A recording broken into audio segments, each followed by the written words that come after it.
പാറശാലയിലെ ഷാരോൺ വധക്കേസിലെ ഒന്നാം പ്രതി ഗ്രീഷ്മയ്ക്ക് വധശിക്ഷ വിധിച്ച കോടതി ഉത്തരവിനെ വിമർശിച്ച് സുപ്രീം കോടതി അഭിഭാഷകൻ ശ്രീജിത്ത് പെരുമന.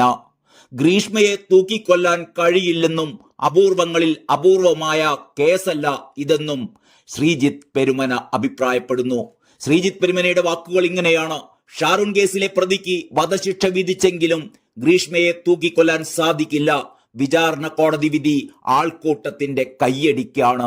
ഏറ്റവും ആദ്യത്തെ അപ്പീൽ കോടതിയിൽ തന്നെ ദുർബലപ്പെടുമെന്നുറപ്പുള്ള വിധിയാണ് ഷാരോൺ കേസിൽ വിചാരണ കോടതി പുറപ്പെടുവിച്ചിരിക്കുന്നത് എന്നതിൽ അങ്ങേയറ്റം വിയോജിപ്പുണ്ട്. വിഷം നൽകി കൊലപാതകം നടത്തുന്നത് അത് സ്നേഹത്തിന്റെ പേരിലാണ് എന്നതിനാലോ ആന്തരിക അവയവങ്ങൾ പൊള്ളിപ്പോയി എന്നതിനാലോ അതൊരു അപൂർവങ്ങളിൽ അപൂർവമായ കേസാകില്ല എന്ന് കോടതി വരാന്തയിലെങ്കിലും മഴയത്ത് കയറി നിന്നിട്ടുള്ള ആർക്കും മനസ്സിലാകും.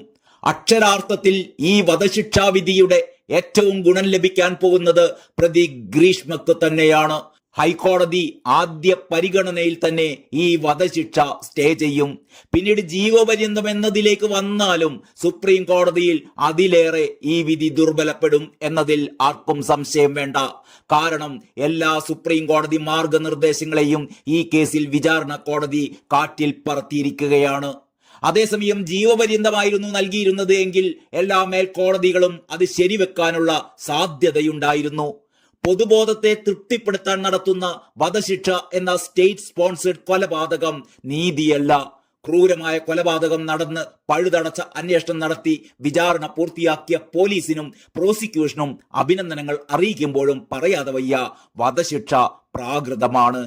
പൗരാവകാശങ്ങൾക്ക് വേണ്ടി, ഭരണഘടനയ്ക്ക് വേണ്ടി പോരാടുന്നവർ, പ്രത്യേകിച്ച് യാതൊരു ശാസ്ത്രീയ സ്റ്റാറ്റിസ്റ്റിക്കൽ അടിസ്ഥാനവുമില്ലാത്ത ഈ പ്രാകൃത സ്റ്റേറ്റ് സ്പോൺസേഡ് കൊലപാതകത്തെ തള്ളിപ്പറയുക തന്നെ വേണം. കൊല്ലരുത് എന്നാണ് നിയമം പറയുന്നത്. കൊന്നുകൊണ്ട് എങ്ങനെ ആ നിയമത്തിന് പറയാനാകും കൊല്ലരുത് എന്ന്? വധശിക്ഷ കുറ്റകൃത്യങ്ങൾ കുറയ്ക്കില്ല എന്ന പരമോന്നത കോടതിയുടെ വിധിയും ഇതോടൊപ്പം ചേർത്ത് വായിക്കാം. വധശിക്ഷ കുറ്റകൃത്യങ്ങൾ ഉണ്ടാക്കുന്നത് തടയുമെന്ന് യാതൊരു ശാസ്ത്രീയമോ അല്ലാത്തതോ ആയ തെളിവുകളോ കണക്കുകളോ ഇവിടെ ഇല്ലെന്ന് സുപ്രീം കോടതിയുടെ സുപ്രധാന വിധിയുണ്ട്. വധശിക്ഷയ്ക്ക് വിധിച്ച പ്രതിയുടെ ശിക്ഷ 30 വർഷത്തെ തടവ് ശിക്ഷയാക്കി കുറച്ചുകൊണ്ടാണ് കോടതി ഇക്കാര്യം വ്യക്തമാക്കിയിരുന്നത്. കുറ്റവാളികൾക്ക് വധശിക്ഷ നൽകുന്നതിലൂടെ മറ്റുള്ളവർ ഭാവിയിൽ കുറ്റകൃത്യങ്ങൾ ഏർപ്പെടുന്നതിൽ നിന്നും തടയുകയോ തടയാതിരിക്കുകയോ ചെയ്യാം. എന്നാൽ വധശിക്ഷ നൽകുന്നതിലൂടെ സമൂഹത്തിലെ കുറ്റകൃത്യങ്ങൾ കുറയുമെന്ന് തെളിയിക്കുന്ന യാതൊരു രേഖകളും യാതൊരു തെളിവുകളും സ്ഥിതിവിവര കണക്കുകളും ലഭ്യമല്ലെന്നും കോടതി തന്നെ വ്യക്തമാക്കിയിട്ടുണ്ട്. സ്റ്റോപ്പ് ഡെത്ത് പെനാലിറ്റി, വധശിക്ഷ നിരോധിക്കുക. അഡ്വക്കേറ്റ് ശ്രീജിത്ത് പെരുമന. ഇത്രയുമാണ് ശ്രീജിത്ത് പെരുമനയുടെ ഈ ഫേസ്ബുക്ക് പോസ്റ്റ്.